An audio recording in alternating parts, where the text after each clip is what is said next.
안녕하세요. 저는 30대에 이혼을 하게 되어 지금은 자유로운 삶을 즐기고 있는 애청자입니다. 평소 사연을 들으며 아픔에 공감을 하기도 하고 때론 함께 욕도 하며 시간을 보내곤 하는데요. 그런 사연 열차에 제 사연이 소개된다고 생각하니 괜스레 마음이 다 떨려오네요. 저는 저를 하자 있는 인간으로 몰아가는 시모도 시모였지만 남편이 결정적인 이유가 되어 이혼까지 하게 되었는데요. 제가 어떻게 남편의 외도를 알게 되었고 어떻게 복수를 하고 이혼을 하게 되었는지 한번 들어보실래요? 남편과 저는 고등학교 동창이었는데 학교에 다닐 땐 그저 친구로 지내다 시간이 지나며 자연스럽게 연인 사이가 되어 결혼까지 하게 된 부부였죠.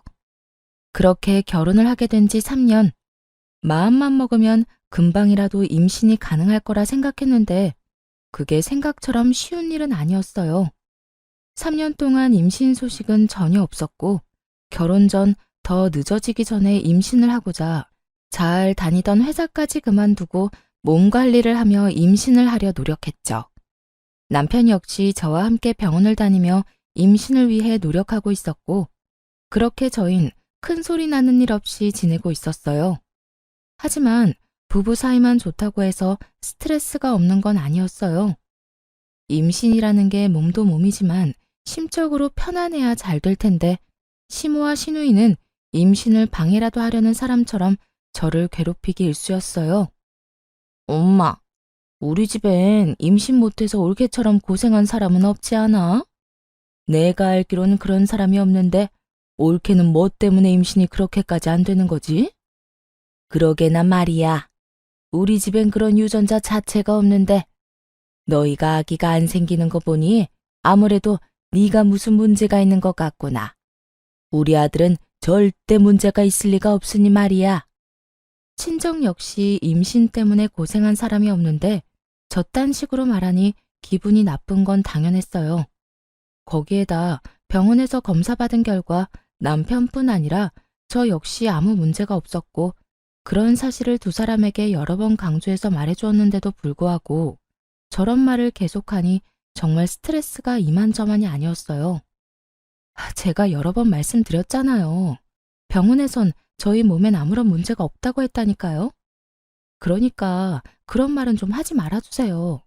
저도 그런 말 들을 때마다 정말 스트레스가 이만저만이 아니라고요. 그런데 왜 그렇게까지 임신 안 되니? 혹시 병원이 이상한 거 아니니? 그 병원에서 검사를 잘못한 게 틀림없다. 암? 너희 더 늦기 전에 병원을 옮겨봐. 괜히 돌팔이 병원에서 돈이랑 시간 낭비하지 말고. 그래, 옳게. 엄마 말 무시하지 말고 새겨들어. 내 생각에도 그 병원 돌팔이 같으니까 말이야. 두 사람은 꼭 저에게 문제가 있기라도 바라는 사람들처럼 몰아갔고 더는 설명하고 이해시키는 것도 입이 아파 포기를 해버렸죠. 그런데 그것이 끝이 아니었어요. 시누이는 제가 임신 준비를 위해 집에서 쉬기 시작하자 제가 무슨 시댁 전용 종이라도 되는 양 저를 부려먹으려고 안달이 났더라고요. 시집을 가지 않았던 시누이는 독립도 하지 않고 여전히 시댁에 살고 있었는데 나이 차이는 고작 1살밖에 나지 않는데 하는 짓은 시모 저리 가라였어요. 어찌나 표독스럽게도 저를 부려먹으려 안달인지 있던 애도 떨어질 판국이었죠. 옳게. 지금 우리 집으로 빨리 좀 와봐. 얼른. 지금 당장? 정말 너무 급해서 그래. 처음엔 이런 연락을 받고 정말 큰일이라도 난 것이라 생각해 헐레벌떡 시댁으로 뛰어갔었어요. 하지만 막상 가보면 청소나 식사 등 급한 것이 아닌 직접 하기 귀찮은 일을 시켜댔고 뻔뻔하게도 그런 잡일이 너무 급해 불렀다며 웃어대는 시누이를 보며 더는 참고 넘길 일은 아니다 싶더라고요. 제가 시댁 잡일을 해주려고 회사까지 그만둔 것이 아니었으니까요.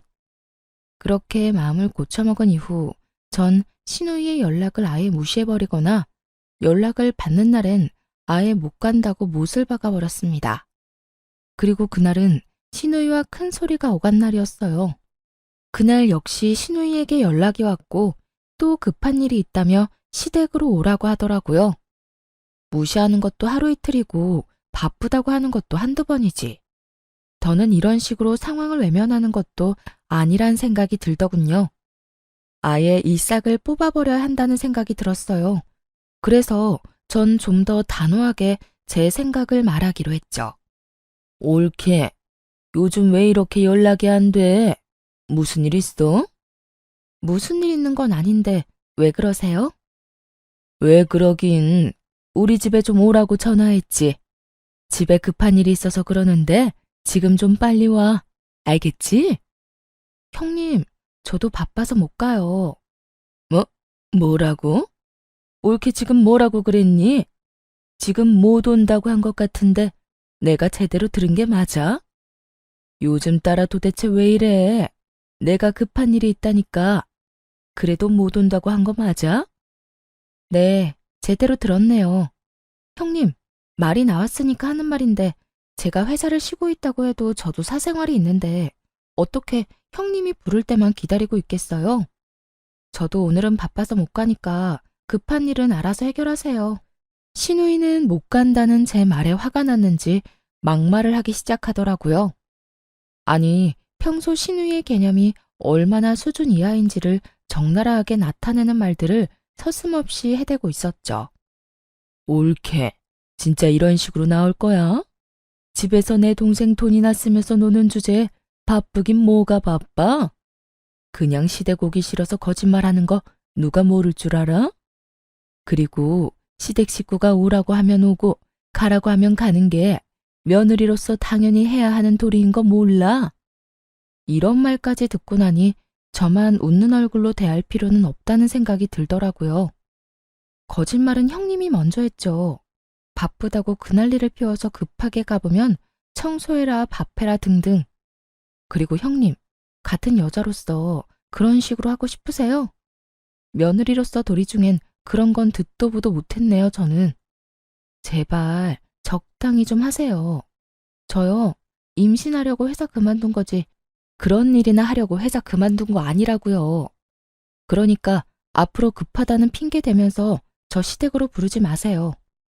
저는 그대로 전화를 끊어버렸고 내심 이렇게까지 싫은 티를 내고 이렇게까지 말하면 더는 저를 괴롭힐 일이 없을 거라 생각했죠. 하지만 신우이는 더 날뛰기 시작하더라고요. 그날 이후 저를 부르는 대신 저희 집으로 찾아와 집을 엉망으로 만들고 간다거나 이상한 트집을 잡아대더군요. 그래서 제가 집으로도 못 오게 했더니 시모를 앞세우기 시작하더라고요. 그날은 신우이뿐 아니라 시모까지 함께 집으로 온 날이었는데 마침 장봐놓은 것이 없어 마땅히 먹을 것이 없는 상태였죠. 자연스럽게 냉장고부터 열어보던 시모와 신우이는 텅 빈 냉장고를 보고 작정한 듯 잔소리를 하기 시작했어요. 넌 집에서 쉬는 애가 이게 뭐니 이게? 너희 집에서 밥은 해먹고 사니? 나가서 뼈 빠지게 일하는 우리 아들 끼니는 제때 해주는 거 맞아? 그러니까 옳게 이건 아니지. 어떻게 냉장고에 죄다 풀떼기에다가 마실 거 반찬 몇 개밖에 없어? 우리 아들은 고기 좋아하는데 고기 같은 건 없어? 고기는 떨어지는 일 없이 늘 넉넉히 사다 놓거라. 우리 아들이 먹고 싶으면 언제든 먹을 수 있게 말이야. 시모와 시누이는 사이좋게 말을 주고받으며 저에게 잔소리를 해대고 있었고 저는 입을 떼서 무얼 하나 싶은 마음에 아무 말도 하지 않고 있었어요. 제가 무엇라 한다고 한들 제 말을 들을 사람들도 아니고 괜히 잘못 대답을 했다가 그렇지 않아도 긴 잔소리가 더욱 길어질 거라 확신했기 때문이죠. 그렇게 한참을 시모와 장단 맞춰 잔소리를 하던 시누이는 배가 고프다며 휴대전화를 뒤적인다 싶더니 배달을 시키더라고요. 아유, 옳게 내에 와서 밥이나 먹을까 했는데 이게 뭐야? 엄마는 배 안 고파? 난 지금 배가 너무 고프단 말이야. 안 되겠다. 간단하게 요기나 하게 참치회나 시켜서 먹어야 하겠어. 언제부터 참치회가 간단한 요깃거리 음식이 되었는지는 몰라도 신우이는 참치회를 시킨다고 하며 음식을 주문했고 얼마 지나지 않자 음식이 도착했어요. 얼마나 많이 시킨 것인지 배달 오신 분의 양손 가득 음식이 들어서고 있었죠. 음식의 양도 당황스러운데 더 황당한 말이 신우이의 입에서 나오고 있더라고요. 어머, 지갑이 없네? 어떻게 하지? 올케, 카드 있지? 올케가 계산 좀 해. 잘 먹을게. 고마워. 그렇습니다. 신우이는 10만 원이 훌쩍 넘는 음식값을 바로 계산하지 않고 만나서 카드 결제 상태로 주문했더라고요. 당연히 카드도 현금도 전혀 가지고 있지 않은 채 말이죠. 제가 초대한 사람이라면 당연하게 제가 계산하는 것이 맞겠지만 제가 초대한 적도 없고 입에 들어가는 밥 한 톨도 다시 빼앗고 싶을 만큼 얄미운 시모와 시누이를 위해 그런 돈을 갑자기 쓰게 되니 너무 짜증이 나더군요. 그렇다고 해서 계산을 하지 않을 수 있는 상황도 아니었고 저는 하는 수 없이 계산을 하게 되었죠. 그것이 끝이 아니었어요.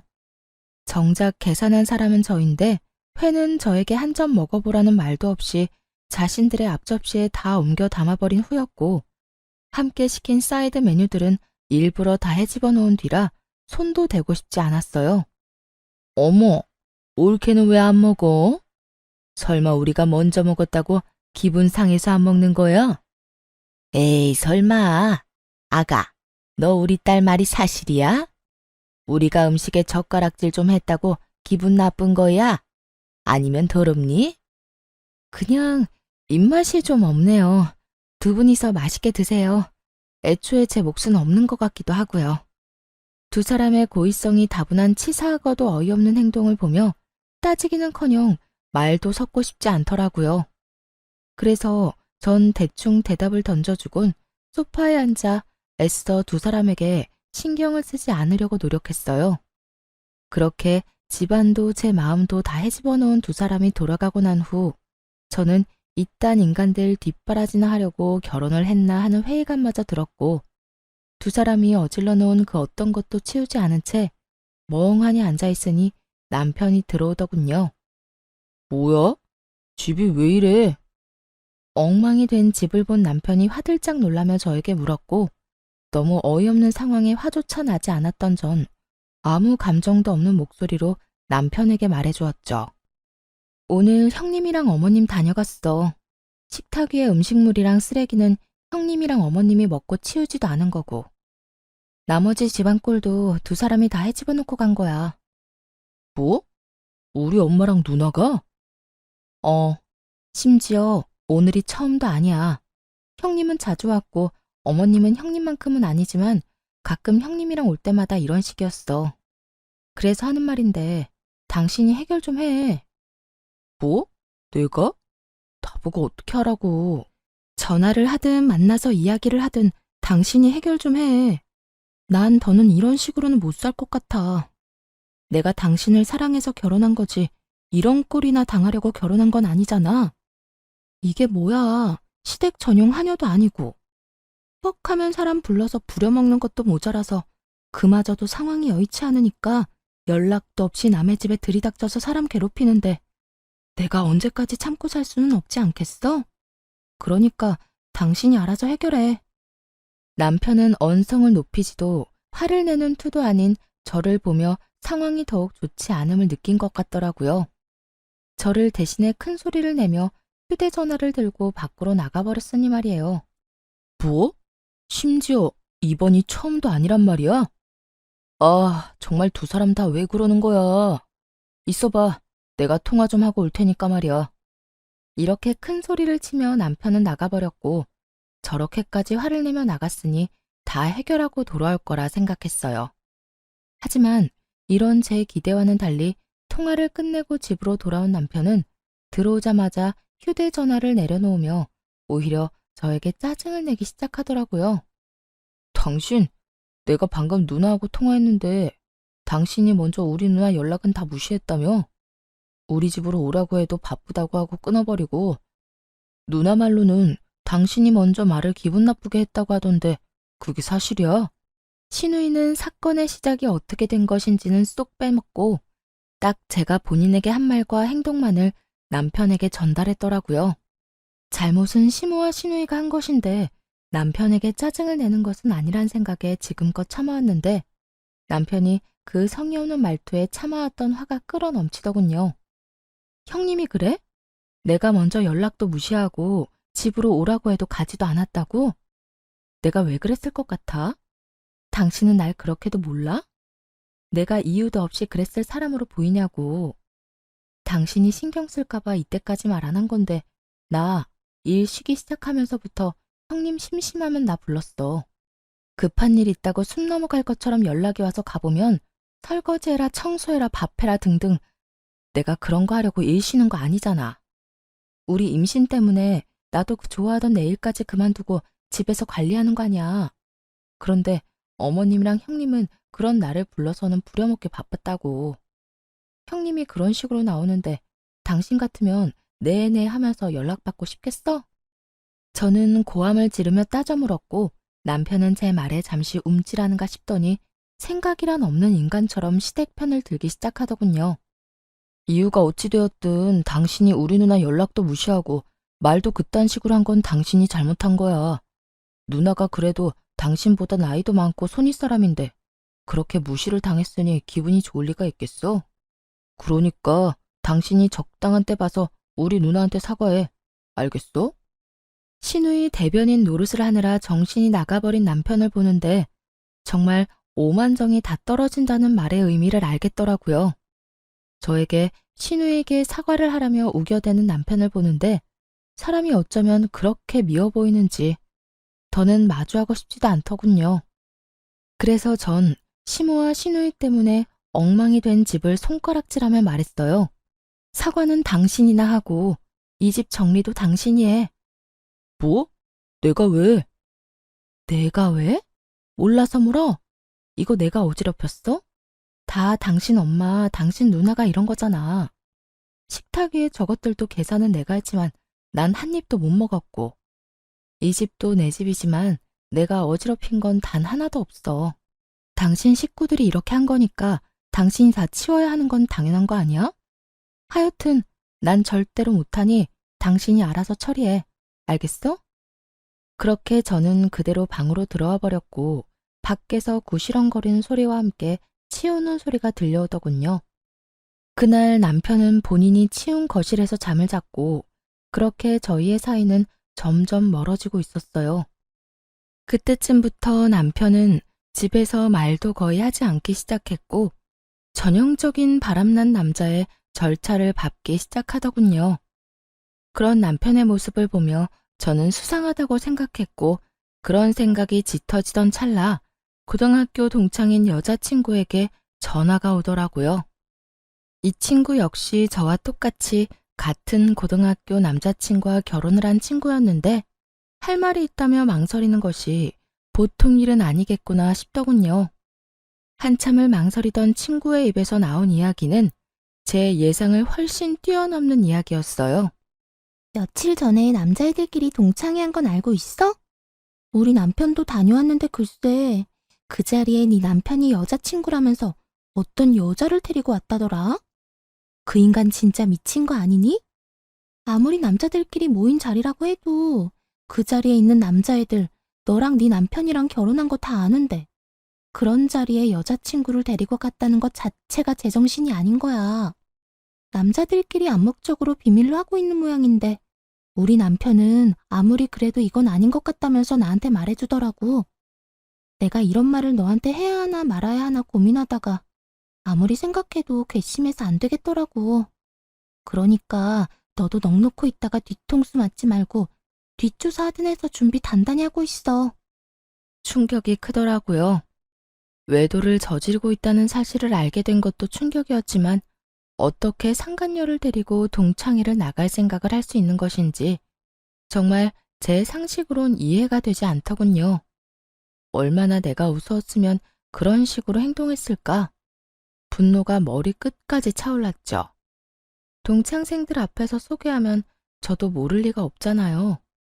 저에게도 동창생인 친구들인데 겁대가리를 상실한 건지 머리가 나쁜 것인지 아님 친구들에 대한 믿음이 깊은 것인지 이것도 저것도 아니라면 들켜도 상관없다 싶었는지 도무지 알 수가 없는 지경이었죠. 그 모든 것이 혼란스러운 상황 속에서도 확실해지는 것은 있었어요.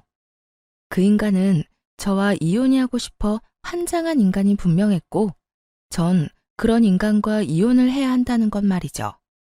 친구의 조언대로 흥신소에 의뢰해 남편의 뒷조사를 시작했고, 며칠 뒤 흥신소에서 전해드린 소식은 정말 통쾌하면서도 경악스러움 그 자체였어요. 이 정도면 거의 사기인데요. 그 상간녀 말인데요. 지금 남편한테는 부잣집 딸 행세를 하고 있고 남편분이 역시 그런 모습에 감쪽같이 속아 넘어간 것 같더라고요. 아니, 엄연히 말하자면 처음엔 부잣집 딸이 맞았었어요. 두 사람이 만날 때는 상간녀가 잘 나가는 집 딸이 맞았는데 그 집안이 몇 달 전부터 부도 이야기가 나오더니 최근엔 거의 부도 직전이라고 하더라고요. 물론 상간녀는 이런 사실을 숨기고 여전히 부잣집 자식 행세를 하고 남편분한테 온갖 선물들을 뜯어내고 있고요. 대화를 들어보니 돈까지 받아 쓰고 있는 것 같던데요. 뭐 상간녀 말로는 주식에 돈이 다 묶여 있는데 지금 빼면 손해가 크다. 이런 식으로 남편분 속여서 돈을 받아내고 있는 것 같더라고요. 하여튼 자세한 내용이나 사진, 녹음 파일은 따로 보내드릴 테니 확인해 보시고 혹시나 더 필요한 거나 궁금하신 거 있으면 연락해 주세요. 들어보니 남편은 상간녀와 만난 지 적어도 반년은 더 되어 보인다고 하더라고요. 반년이라는 말에 충격이 클 수밖에 없었죠. 그땐 저와 사이도 좋을 때라 외도에 대해선 의심조차 하고 있지 않을 때였으니까요. 급격하게 줄어든 생활비와 그 못지않게 줄어든 말수에 의심은 하고 있었지만 그 의심이 현실로 돌아오니 생각보다 충격이 크긴 하더군요. 그러면서도 똑똑한 척은 혼자 다 하고 돌아다니더니 어디서 저런 사기꾼 같은 여자에게 홀려서 허황된 꿈이나 꾸고 있는 남편이 한심하기 짝이 없기도 했고요. 거기에다 더 어이없는 건 신우이였어요. 신우이 역시 남편의 허황된 꿈에 동참 중인 듯 했는데 사진을 보니 상간녀에게 잘 보이려 가즈네를 쓰고 있더라고요. 함께 백화점을 다니며 상간녀는 쇼핑을 하고 신우이는 그런 상간녀의 물건을 계산해주는 것도 모자라 상간녀의 마음에 들기 위해 짐꾼 역할까지 하고 있더군요.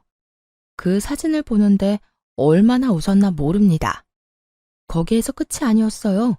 남편과 상간녀 두 사람의 대화 녹음 파일도 있었는데 그 대화 내용도 가관이었죠. 자기야, 나 요즘 집사람이랑 사이도 좋지 않은 채로 유지 중이고 말도 제대로 안 한 지 꽤 됐어. 아마 조만간 자연스럽게 이혼 이야기가 나올 것 같아. 잘 됐지? 한껏 신난 남편의 목소리와는 달리 상간녀는 제가 느끼기에도 떨떠름한 목소리로 대답하더군요. 그래? 그런데 굳이 그렇게까지 해서 이혼하지 않아도 돼. 정 힘들면 굳이 이혼하지 말고 이대로 지내도 난 상관없어, 자기야. 에이, 그래도 이렇게 지내는 것보다 내가 빨리 정리하고 자기하고 당당히 만나다가 결혼하는 게 더 좋지. 그나저나 내가 다 정리하기만 하면 자기 부모님께 인사드릴 수 있는 건 맞지? 어? 그럼 당연하지. 그렇다면 하루라도 빨리 정리하는 게 맞지. 나도 회사 생활 지겹기도 하고 요즘 따라 힘들기도 해서 하루라도 빨리 때려치우고 우리 예비 장인어른 회사에 들어가서 좋은 자리 하나 맡고 싶단 말이야. 자기 아빠가 나 꽤 높은 자리 내주시겠지? 그렇지? 그렇겠지? 아마 자기 만나보면 괜찮은 자리 마련해 주실 거야. 그러니까 그런 걱정은 하지 말고 일단 다니는 회사 일이나 제대로 해. 그만둘 때 그만두더라도 평판이 좋아야 하니까. 우리 아빠 만나기 전까진 회사 열심히 다니란 말이야. 그럼 그런 건 걱정하지 마. 그렇지 않아도 당장이라도 사표 던지고 싶은 거 참고 또 참으면서 웃으면서 일하고 있어. 자기 말대로 다른 회사 가더라도 사람 일이란 건 혹시 모르는 일이고 평판이 중요하니까 말이야.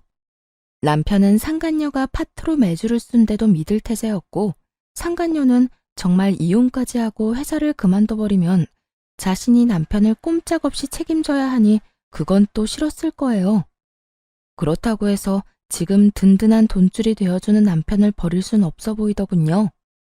교묘하게 이혼은 권하지도 않고 회사를 그만두면 안 된다는 말을 계속 반복하는 걸 보니 말이에요. 그렇게 대화만 들어도 저는 상간녀의 속마음이 다 들리는데 여전히 아무것도 모르는 남편은 격양된 목소리로 이런 말까지 하더군요. 에이, 진짜. 당장이라도 집사람이랑 이혼해버리고 싶은데 얼마 안 되는 재산 정리도 좀 해야 하고 이것저것 잡음 없이 끝내려면 시간이 조금 걸릴 수도 있어. 그러니까 자기가 넓은 아량으로 조금만 더 기다려줘. 난 괜찮으니까 이혼도 너무 서두르지 마. 알겠지? 역시 우리 자기는 마음도 넓어. 남편의 신난 목소리를 듣고 있는데 그 순간 명의 이전 이야기를 했던 것이 떠오르더라고요. 결혼할 당시 집 명의를 제 명의로 했었는데 최근에 이런저런 핑계를 대며 명의를 이전해달라고 했던 것이었죠. 명의 이전은 생각지도 못한 일이라 귀등으로 듣고 생각해보자며 말을 돌리곤 했었는데 그때 생각해보니 남편에겐 다 계획이 있었더라고요. 저에게서 집을 뺏은 후 속 시원하게 저와 이혼하고 상간녀와 새 출발을 할 계획 말이에요. 그렇게 남편의 추악한 계획과 시누이와의 관계까지 모두 알게 된 저는 이혼 전문 변호사분을 만나 이혼을 준비하기 시작했고 이런 사실을 꿈에도 알지 못하는 남편과 시누이는 상간녀에게 잘 보이려 있는 돈 없는 돈 모두를 다 끌어다 쓰고 있더군요. 전 마음속으로 두 사람의 행보를 응원했고 제 이혼 준비가 끝날 즈음 남편이 집으로 회사 짐박스를 안고 들어오더라고요. 씩씩거리며 들어오는 꼴이 회사를 그만둔 듯 했어요. 그게 무슨 짐이야? 혹시 회사 그만뒀어? 남편은 박스를 바닥에 던지듯 내려놓으며 과하게 성질을 내더군요. 보면 몰라? 아, 진짜 짜증이 나 죽겠어. 박 과장은 자기가 내 월급을 준다고 착각이나 하는가 봐. 나만 보면 시비에다가 나만 보면 못 잡아먹어서 안달이라니까. 그래서 상사랑 한바탕 하고 그만뒀다. 이 말인 거네. 그래. 아, 차라리 잘 됐어. 이까짓 회사 그만두고 싶었는데 이참에 나도 좀 쉬면서 새 출발하지 뭐. 남편은 상간녀라는 믿을 구석이 있었던 터라 직장 상사와 트러블이 일어나기 무섭게 회사에 사표를 던져버렸고 그런 남편의 모습을 보며 오늘이 그날이구나 싶더라고요.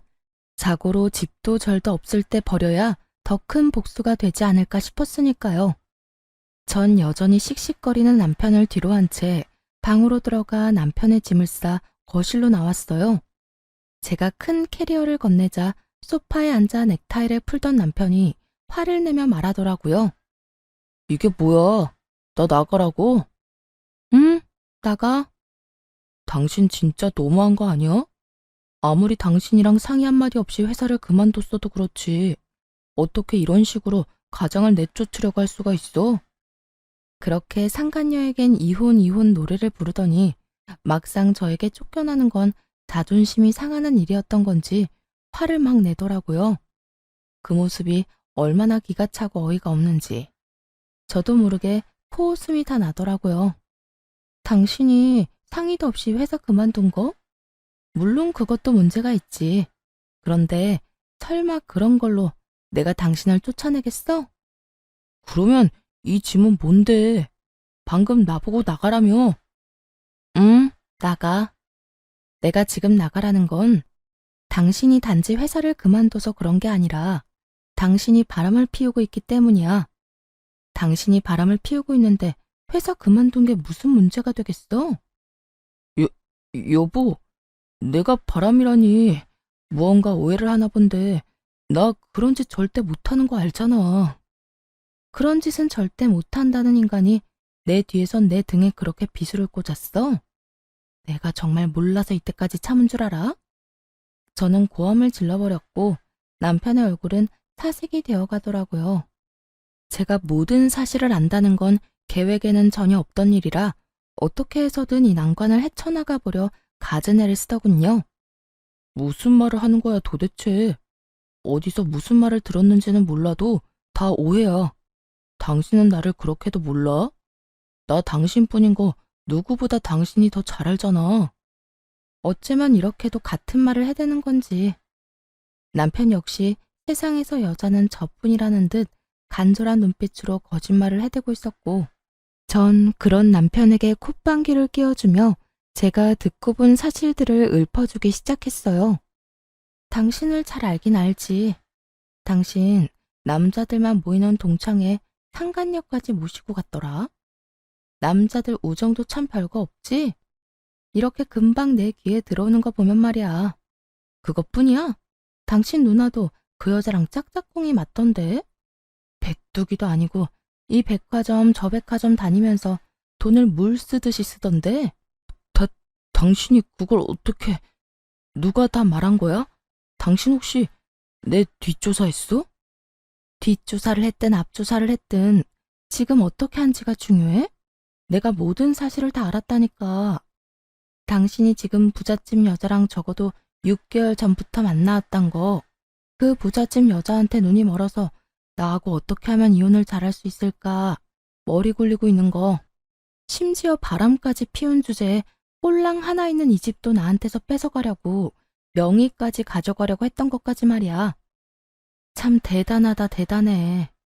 그래도 우리가 연애부터 시작해서 결혼 생활까지 몇 년인데 나한테 이 집 넘겨주는 게 그렇게 아까웠니? 하물며 이 집 살 때 내 돈이 더 많이 들어갔는데. 남편은 제 말에 더는 할 말이 없는지 제 눈치를 살피다 깊은 한숨을 길게 내쉬더라고요.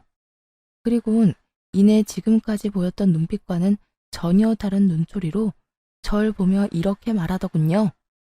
그래, 아까웠다 아까웠어. 당신 돈이 얼마나 많이 들어갔든 어쨌든 내 돈도 들어갔고 집값도 그만큼 올랐는데 안 아깝겠어? 그래서 어떻게 해서든 명의 내 명의로 옮겨오고 자연스럽게 이혼하려고 했었다. 그게 그렇게 잘못한 일이야? 사람이라면 전부 자기 이득부터 따지기 마련이야. 나도 자연의 이치에 따라 내 이득 좀 따지겠다는데 그게 왜? 남편은 무엇이 잘못된 것인지 전혀 알지 못하는 눈치였어요. 애초에 저와 남편의 사이에서 제일 큰 문제는 남편이 저를 배신하고 다른 여자를 만났다는 것인데, 그것에 대한 언급은 단 한마디도 없이 오로지 집 이야기, 이득 이야기만 한 걸 보니 말이에요. 당신 머릿속엔 지금 돈밖에 없어? 오로지 이득, 돈, 재산 이런 거밖에 없냐고. 당신 이득 따지는 거 가지고 내가 이래? 지금 우리 사이의 문제는 당신이 나하고 검은 머리가 팥뿌리가 될 때까지 잘 살아보자던 약속을 어기고 다른 여자한테 홀려서 나를 버리겠다는 계획을 세운 게 문제라는 거야. 당신이 날 배신했다는 게 문제라고. 검은 머리 팥뿌리가 될 때까지 잘 살아보자. 요즘 세상에 그걸 지키고 사는 부부가 몇이나 된다고 이래? 다들 밖에서 마음 맞는 이성 친구 한두 명씩은 두고 스트레스도 풀고 그러고 산다고. 그걸 보고 버렸다, 배신이다, 그러면 안 되지. 다 순리대로 지내다 보니 어쩔 수 없이 일어난 일들이라고. 뭐? 순리? 언제부터 불륜이 당연한 흐름이 되었니? 네가 사는 세상이 어떤 세상인지는 모르겠지만 내가 사는 세상엔 불륜은 당연한 게 아니거든? 당신 어쩌다 인간이 이렇게까지 변했어? 어쩌다 인간이 이렇게까지 파렴치한이 됐냔 말이야. 지금 그런 게 중요해? 아, 다 됐고 당신도 나한테 더는 미련 없지? 나도 당신한테 감정 사라진 지 오래야. 이 빌어먹을 집 때문에 당신이랑 계속 살았던 거지 당신한테 마음이 있어서 같이 살았던 게 아니라고. 차라리 잘 됐지 뭐. 이딴 집 당신이나 가지고 일도 이렇게 다 틀어진 김에 이혼이나 빨리 하자. 당신이랑 이혼하고 그 여자랑 결혼만 빨리 하면 이까지 집값이야 껌값인데 뭐. 상간녀의 집이 쫄딱 망한 것은 꿈에도 모르는 남편은 기고만장한 얼굴로 저에게 집이나 먹고 떨어지라며 집을 나가버리더군요. 앞으로 본인 앞에 펼쳐질 앞날에 대해 아무것도 알지 못한 채 기고만장한 꼴로 집을 나가는 남편의 뒷모습을 보는데 화가 나기는커녕 웃음만 났습니다. 그렇게 진행된 이혼에서 저는 남편, 상간녀, 시누이 모두에게 위자료를 청구했고 세 사람 모두에게 위자료를 받고 이혼할 수 있었어요. 이혼하는 그 순간까지 상간녀는 부잣집 딸 연기를 하고 있었는데 저에게 주어야 하는 위자료 역시 전 남편에게 받아내고 있더라고요.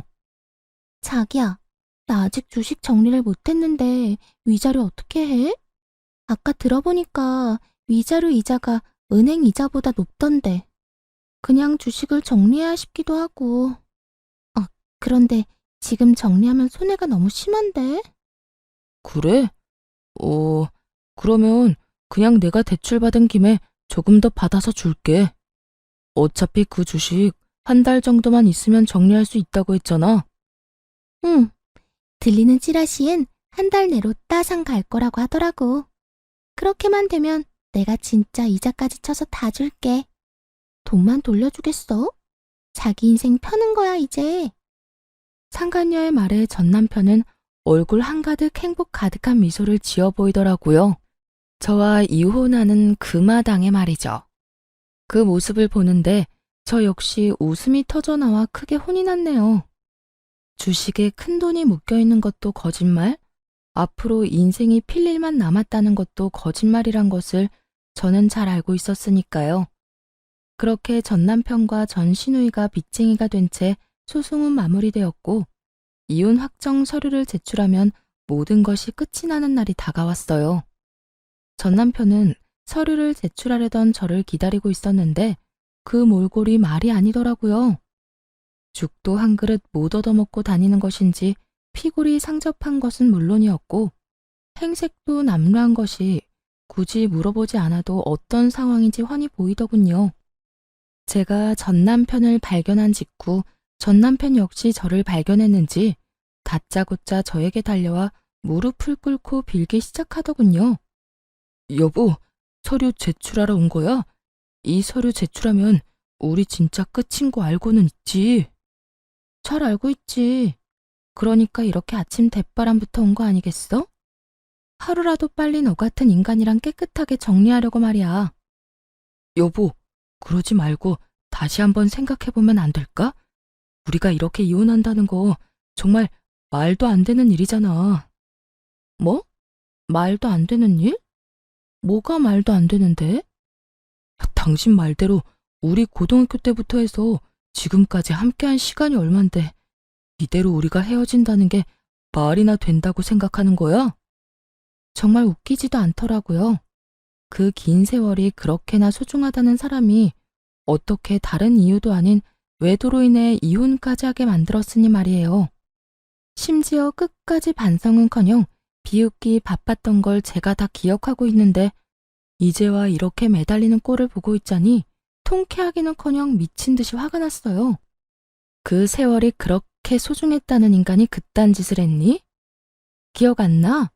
당신 나하고 이혼하는 그 순간까지 미안하다는 말은커녕 본인은 잘 먹고 잘 살 테니 나는 이혼녀 딱지 붙이고 잘 살라고 했던 거. 그런데 이제 와서 무릎까지 꿇고 왜 이런데? 갑자기 집 나갔던 양심이 다시 되돌아오기라도 했는가 봐. 그땐 내가 정말 정신이 나가버려서 당신한테 어떤 짓을 하고 있는지조차 몰랐어. 나 사실 당신이랑 그렇게 이혼하고 나 당신 많이 그리웠어. 나한테 당신이 정말 없어서는 안 될 존재라는 것도 알았고 오로지 당신만이 내가 사랑할 수 있는 여자란 걸 깨달았지 뭐야. 깨닫기는 개뿔. 상간녀의 집이 쫄딱 망해버려 쥐뿔도 없는 상황이란 걸 전 남편은 알게 되었고 전 남편은 상간녀를 닥달하기 시작했다 하더군요. 손해볼 것이 하나 없는 상간녀는 헤어지자는 말과 동시에 받았던 돈은 한 푼도 갚지 않고 도망을 가버렸다는 소문을 이미 다 전해들어 알고 있는 상태였죠. 그러니까 전 남편은 저에 대한 사랑이 그리운 것이 아니라 거짓골이 된 자신이 아쉬워서 저에게 매달리는 것임을 저는 누구보다 잘 아는 상태였죠. 참, 거짓말도 정성껏 잘한다. 야, 내가 너 바람난 것도 다 알고 있었는데 네가 지금 왜 이러는지 모를 줄 알아? 혹시 당신도 내 소식 다 들은 거야? 당신도 다 아는 것 같으니까 솔직하게 말할게. 그 여자 알고 보니까 회사 부도가 났었더라고. 그 사실을 나한테는 감쪽같이 속이고 주식 핑계대면서 나한테 돈 뜯어가고 있었고. 정말 너무하지 않냐? 어떻게 날 속일 수가 있어? 어쩐지 내가 당신하고 이혼한다고 할 때마다 반응이 시원치 않더라니. 하여튼 내가 이혼하고 위자료 내느라 빚쟁이 되고 우리 누나도 당신한테 위자료 주느라 빚쟁이 되니까 더는 뜯어먹을 거 없다 싶었는지 도망갔어. 내 돈, 누나 돈은 한 푼도 안 주고 말이야. 우리 집 지금 난리야. 나 회사도 그만두고 취업도 안 돼서 대출금 갚을 돈이 없어서 엄마 집까지 팔아 대출금 갚아야 하는 신세라고. 어쩌다 내 신세가 이렇게까지 된 건지.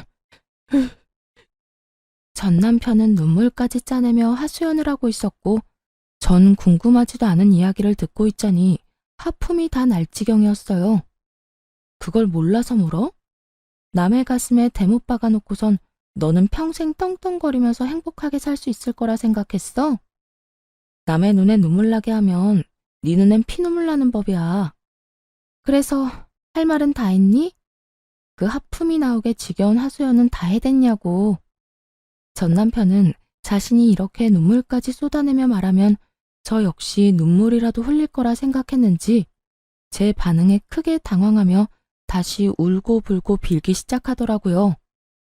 여보, 그렇게 냉정하게 굴지 말고 예정을 생각해서라도 나 다시 받아주면 안 될까? 예정? 너한테는 그런 게 남아있는지 몰라도 난 그런 감정 따위 남은 게 없거든? 그리고 정이 남아있다고 한들 내가 미쳤어? 너부터 시작해서 줄줄이 빚쟁이인 네 집안일이랑 다시 엮이게. 넌 내가 진짜 만만하구나.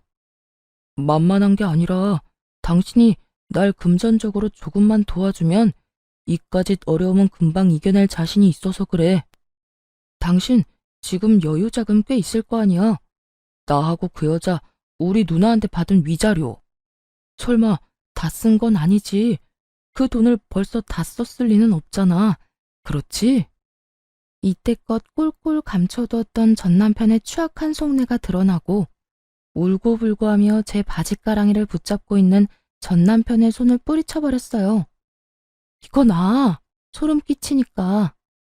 야, 너 진짜 큰 착각하는가 본데. 그 돈 너한테 쓸 생각 전혀 없어. 그러니까 남의 돈에 군침 그만 흘려. 여보, 그러지 말고 나 진짜 당신이 조금만 도와주면 금방 일어설 수 있다니까. 많이 바라는 것도 아니라고. 그냥 받은 위자료의 절반 정도만, 아니 그것보다 적은 금액이라도 되니까 조금만 도와주라. 응? 상간녀를 상대로 헛된 꿈을 꾸던 전 남편은 이젠 저를 상대로 헛된 꿈을 꾸는 듯 했어요. 자신이 저딴 식으로 눈물 콧물 흘리며 매달리면 제가 당연히 받아줄 거라 생각하는 듯 했으니까요.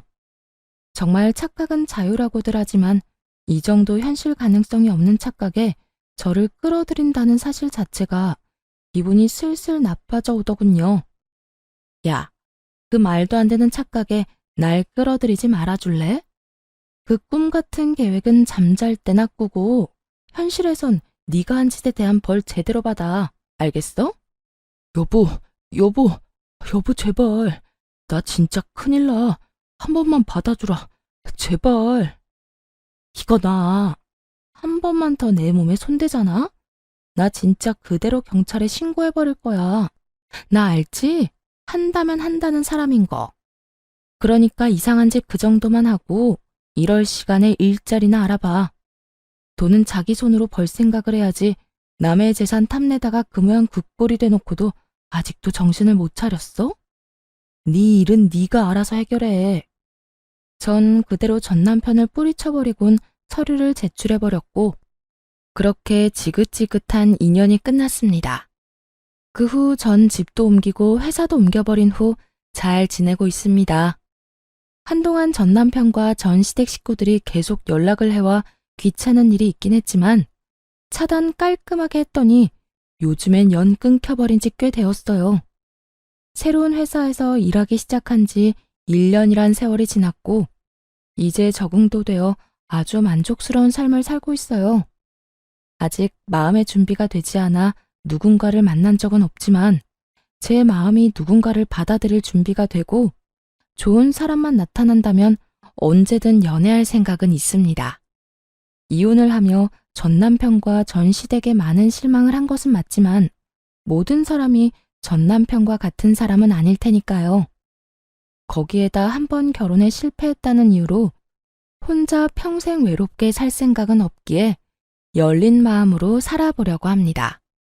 이혼을 할 당시만 해도 이렇게 만족스럽고 행복한 삶이 저를 기다리고 있을 거라는 생각은 하지 못했어요. 이혼이 흠이 아닌 시대가 왔다고들 하지만 막상 제가 이혼할 처지에 놓이게 되니 그런 말들이 쉽게 와닿지도 않았고 위로도 되지 않더라고요. 그때 전 그저 남편이 외도를 저질러 이혼하게 된 불쌍한 이혼녀라는 생각밖에 들지 않았으니까요. 하지만 독하게 마음을 먹고 이혼을 하고 나니 저에겐 새로운 인생이 저를 기다리고 있더라고요. 무엇보다 수준 이하의 전 시댁 인간들을 더는 마주할 필요도 없었고 저의 뒤에서 저를 기만했던 전 남편을 더는 보고 살지 않아도 됐고요. 그 뒤로 따라오는 자유, 압박 없는 삶 등 여러 가지도 물론 좋았어요. 이렇듯 전 지금의 생활에 더없이 만족하고 이혼녀이긴 하지만 유부녀일 때보다 더없이 행복하답니다. 이로써 저의 사연도 끝이 났네요. 어떠셨나요? 욕들 함께 해주셨을까요? 긴 이야기 끝까지 함께 해주셔서 감사하다는 말을 전하며 저는 이만 물러가 볼게요. 감사합니다. 다들 행복하세요.